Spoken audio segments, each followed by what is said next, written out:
Hi there, I'm Ryan Chan, CEO and founder of UpKeep. Today we're delving into a topic that's critical for anyone in the food service industry, the Hazard Analysis Critical Control Point Program, or HACCP.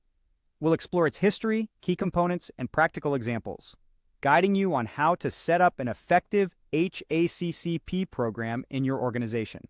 So if you're part of a maintenance or operations team looking to improve food safety and quality control, this video is for you. Stick around to learn more about this preventive, systematic approach to managing food safety. Before you set up an HACCP program, there are several key components you should have in place, according to the Iowa State University HACCP Information Center.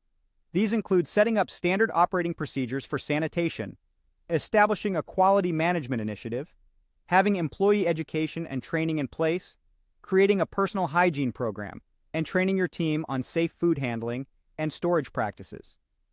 You should also monitor temperatures throughout processing and storage, establish specifications and educate suppliers, create plans for food recalls or other disasters, set up equipment monitoring and calibration processes, implement preventive maintenance programs, and define integrated pest management systems.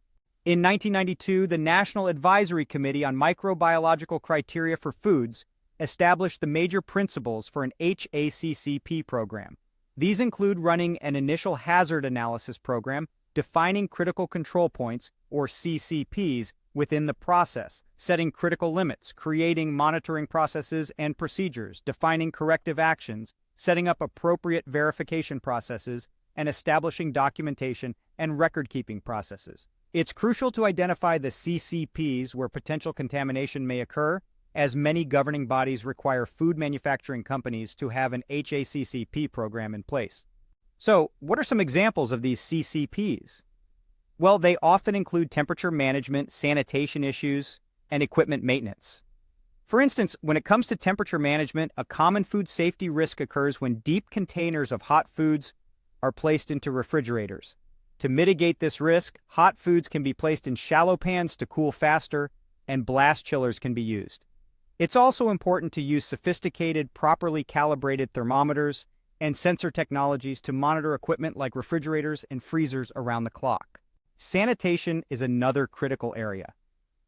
Cleanliness means an area is free of dirt and organic matter, but it doesn't necessarily mean it's sanitary.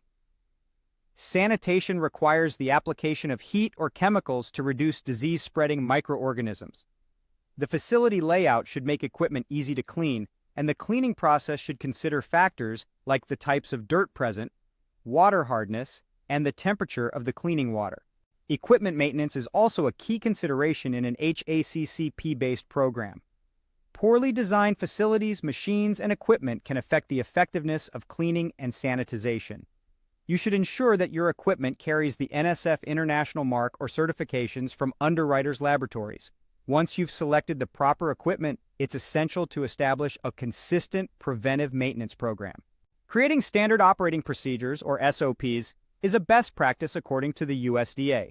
These should include a food safety checklist, detailed cooking process procedures, clear sanitation processes, storage precautions, procedures for handling complaints and recalls, extensive employee hygiene SOPs, SOPs related to food transportation, and SOPs for equipment, chemicals, and maintenance.